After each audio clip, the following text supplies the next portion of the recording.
Esta semana vimos um processo de amadurecimento forte e real, mas especialmente percebi uma sensibilidade em sermos chamados a analisarmos, olharmos personagens e pessoas reais também, sem lê-las de modo circular. Quando eu me frustro com alguém ou com um personagem, isso fala mais de mim do que sobre a pessoa.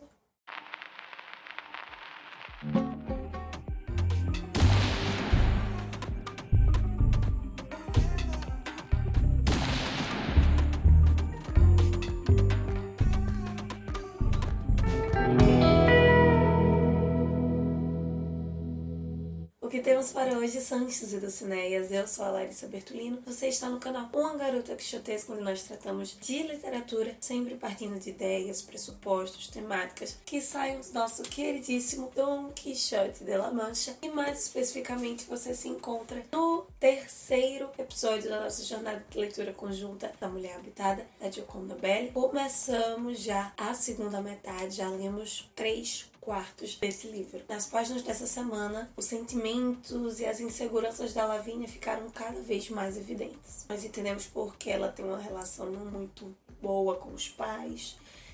E isso provoca o advento também de uma outra insegurança que ela tem em outros aspectos. Por essa falta de reconhecimento, de amor, de carinho, de cuidado na primeira infância, de sentir-se reconhecida e amada. Isso reflete tanto na vida pessoal quanto profissional, mas fica bem forte quando ela tem que bancar a socialite, né, no baile, num lugar que ela se vê fora, mas ao mesmo tempo se reconhece muito ali naquele ambiente, ainda vê o belo, vê as coisas que não a agradam, mostrando que com ou sem as nossas inseguranças nós somos múltiplos e temos diversas percepções na vida, ou seja, identificando mais uma vez que ela não é uma personagem circular. Ao mesmo tempo, né, que ela não pega informações, e essa insegurança fica ainda mais forte por ter uma síndrome de impostora ali muito forte após o baile. Ao mesmo tempo que ela quer falar, quer desabafar com o Felipe, entende que o Felipe não é a pessoa mais indicada para isso. É uma avalanche de sentimentos que a Lavínia tem ali e, pelo menos eu, enquanto leitora, me identifiquei em diversos momentos. Tanto eu, pessoalmente, quanto debates e aspectos que conversei em vários momentos com colegas que já leram esse livro ou que não leram, mulheres especificamente que compartilham esses sentimentos. Um desses aspectos me chamou a atenção quando ela associa Flor à tia Inês. A tia Inês era uma mulher que transmitia segurança para Lavínia, como a Flor está fazendo agora. E o Sebastian acaba sendo uma extensão também de outro ponto da tia Inês, que é provocá-la assim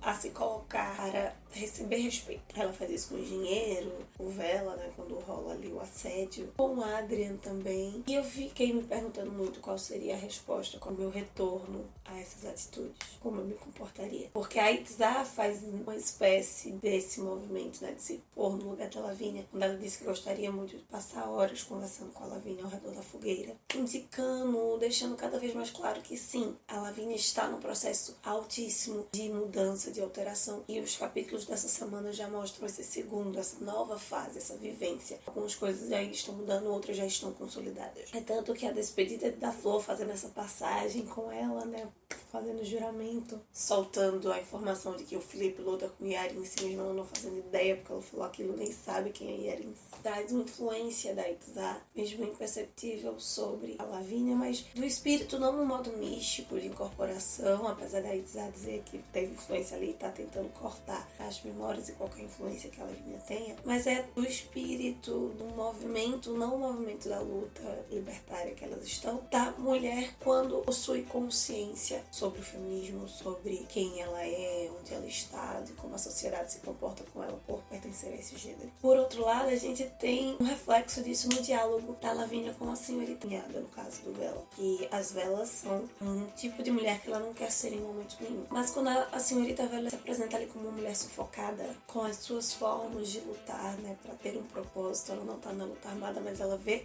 esse cuidado com os sobrinhos como algo que traz sentido à sua vida, ela vê coletivo também. Amplia essa visão da Lavínia sobre respeito e valoração de ideais que não sejam necessariamente os seus, mas que também são honrosos, são virtuosos. E agora vamos para a parte, ou melhor, as partes mais incômodas dessa semana. A gente pode começar falando do comentário machista do Julian, porque para ele é muito cômodo ter que jogar a culpa nos pedreiros e assim ele também não precisa rever atitudes dele ou ter responsabilidade para com a Lavínia e outras determinadas mulheres. E não pensar isso só no lado dos homens, mas nós também terceirizamos a culpa quando compartilhamos desses mesmos sentimentos não para com a gente não quer mais com outras mulheres alheias que não fazem parte do nosso círculo. Saindo do Julian pro Felipe, nós temos o comentário mais desgraçado dessa semana. Quando o Felipe fala no treinamento que ele adora vê-la suada e suja, é nojento, é ridículo.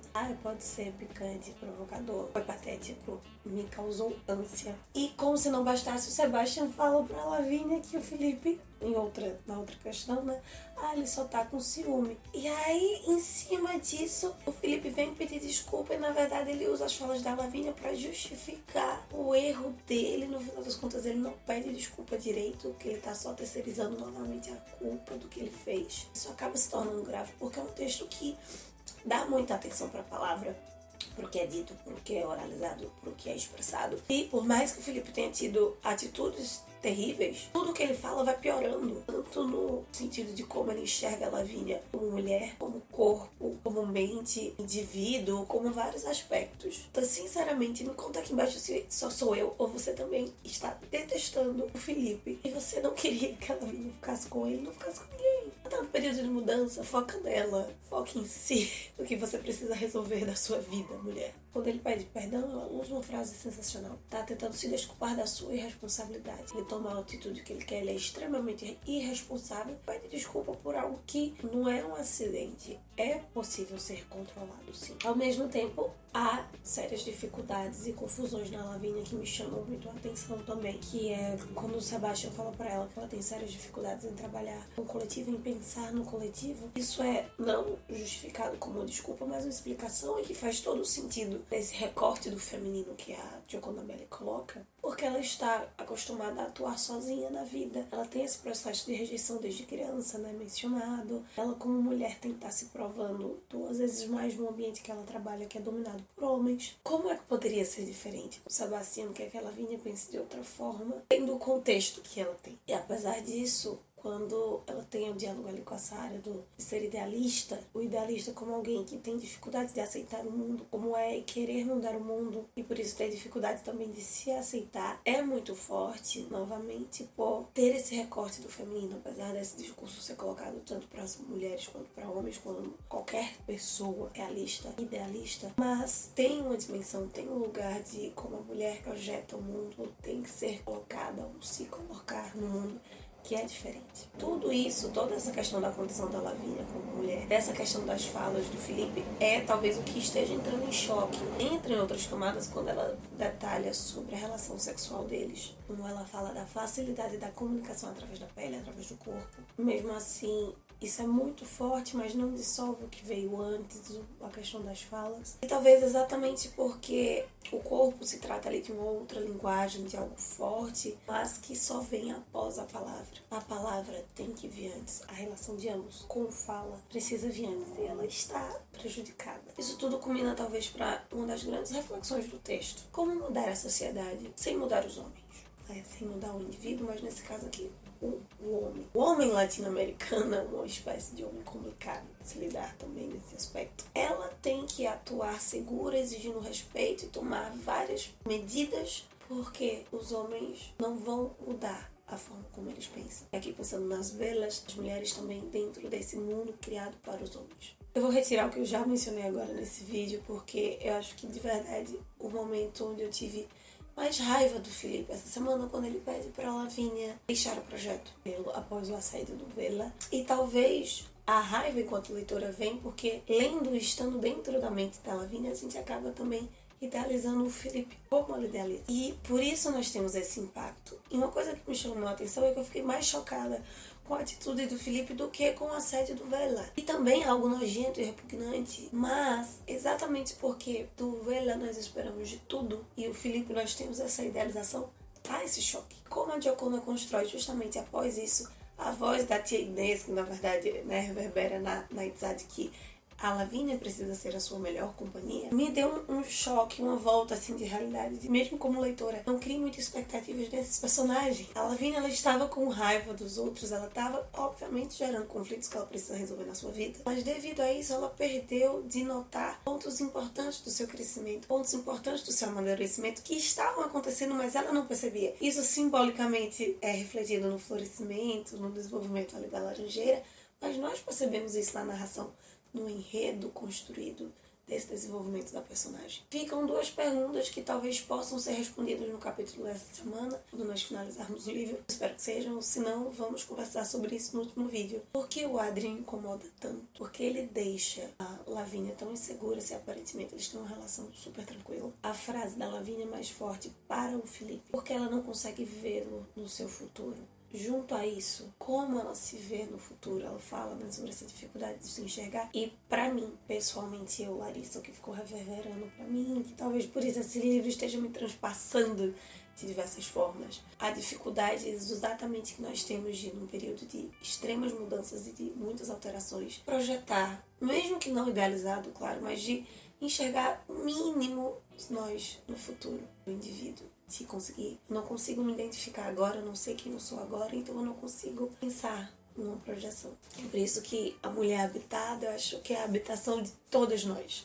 De descobrir quem é essa pessoa que habita o nosso corpo. Essa pessoa para quem você olha no espelho todos os dias. Então é isso, meus queridos cavaleiros andantes.